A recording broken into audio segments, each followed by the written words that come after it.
It's 3 a.m. You're staring at the ceiling. Your body is completely done. Your eyes are burning. And yet your brain has decided, right now in the dark, while you should be unconscious, to replay every embarrassing thing you've ever said, every decision you might have gotten wrong, and every possible way your future could fall apart. Why does this keep happening? The easy answer is stress, anxiety, too much coffee. But those are symptoms, not causes. The real answer reaches back hundreds of thousands of years, to a version of you that had no ceiling to stare at, no walls, no lock on the door, nothing between your sleeping body and whatever was out there in the dark. Your brain was built in that world, not this one. For nearly all of human history, nighttime was the most dangerous window of the day. Predators don't hunt at noon. Rival groups don't raid at noon. The dark is when everything that could kill you decided to move. And so your brain evolved a very specific survival response, triggered at the deepest, most vulnerable hour of the sleep cycle, which was to surface, to wake just enough to scan, to make sure you were still alive. This is not a metaphor. This is a measurable biological event happening inside your skull right now. Neuroscientist Russell Foster at the University of Oxford has spent his career studying your body's internal clock, the circadian system. What his research reveals is that at approximately 3 a.m., several things collide at once. Your core body temperature hits its lowest point, melatonin begins to fade, cortisol starts its early climb toward morning, and your prefrontal cortex, the rational, calm, problem-solving part of your brain, is running at dramatically reduced capacity. You are caught in a biological gap, not deeply asleep, not ready to wake, suspended between two states. And in that gap, something ancient floods in. Anthropologist David Sampson at the University of Toronto studied sleep patterns in modern hunter-gatherer communities, people whose lives most closely resemble the conditions your brain was actually designed for. What he found upended everything. These groups don't sleep in one long block. They sleep in overlapping shifts. Someone is almost always awake. The fire almost never goes completely unattended. The group, across hundreds of thousands of years, never fully went to sleep all at once. Your 3 a.m. wake-up is not insomnia. It is the guard shift. Your brain is doing exactly what it was built to do, surfacing at the most dangerous hour to check if everything is still okay. The problem is there's nothing out there. The dark is a bedroom. The threats it finds instead are you, your unread emails, that conversation you keep replaying, the decision you made last Tuesday that you can't fully convince yourself was right. Your brain doesn't know those aren't predators. It just knows it's 3 a.m., the most dangerous hour, and something needs to be examined. So it examines everything it has. And here is the cruel part. The brain region doing all of this scanning is your amygdala, ancient, emotionally raw, wired specifically to detect threat. The amygdala does not do nuance. It does not do probably fine. It runs vivid, worst-case simulations, not because it's malfunctioning, but because in the world your ancestors lived in, underestimating a threat meant death. Overestimating it meant a bad night. Evolution picked the brain that assumed the worst and survived to feel embarrassed about it by morning. You are that brain. And while all of this is running at full volume, your prefrontal cortex, the part that would normally step in and say, okay, but realistically, is the first brain region to go offline as you fall asleep and the last to fully wake up.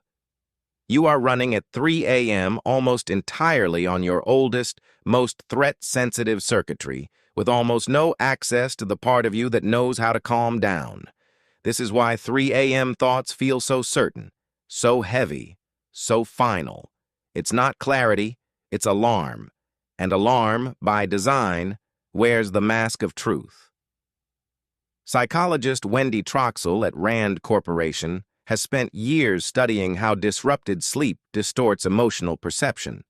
Her research shows that a problem that feels completely manageable at noon can feel genuinely unsurvivable at 3 a.m. Not because anything changed, but because the instrument you're using to measure it changed. The scale is broken, but you can't feel that it's broken. That's the trap. Here's the part that genuinely surprises people. Research from Matthew Walker's sleep lab at UC Berkeley shows that during healthy REM sleep, your brain actually processes emotional memories, replaying them in a neurochemical environment with dramatically lower levels of norepinephrine, the stress molecule. In plain English, sleep is your brain's built-in editing suite. It takes the raw, painful material from your day and begins to soften it, strip it of some of its charge. When you wake at 3 a.m. and start consciously chewing on that same material, you're pulling the files out of editing and reading the first draft. The uncut version. Full emotional weight, zero context, zero hope, because hope is a prefrontal function, and your prefrontal cortex is asleep.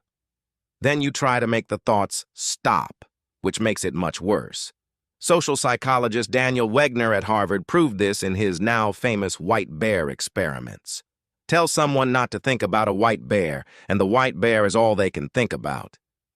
Suppress a thought, and the brain flags it as important. Why else would you be working so hard to avoid it? And brings it back louder. At 3 a.m., pushing the thoughts away is like hitting snooze on a smoke alarm. It doesn't stop, it restarts. So what actually works? What the brain needs at 3 a.m. is not silence. It needs acknowledgement. The watchman surfaced to report in. What settles it?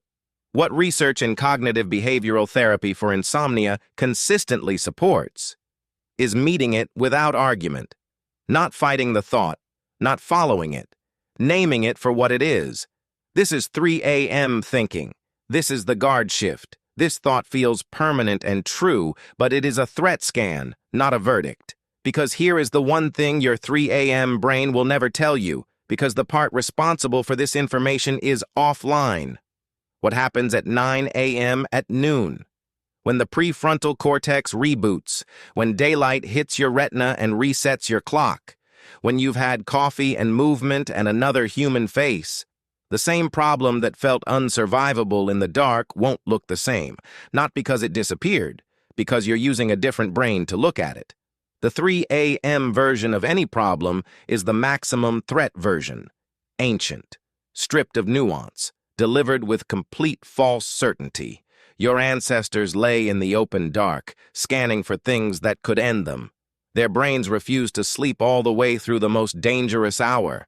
That reflex passed down, generation after generation, completely unmodified, directly to you. Lying in your bedroom, heart slightly elevated, turning over problems that feel like they could end everything. The biology is identical. The ceiling is different. You are not broken at 3 a.m. You are not failing at sleep or calm or sanity.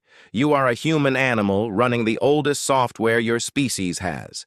The night watch. The guard shift, the scan that kept your bloodline alive for 100,000 years.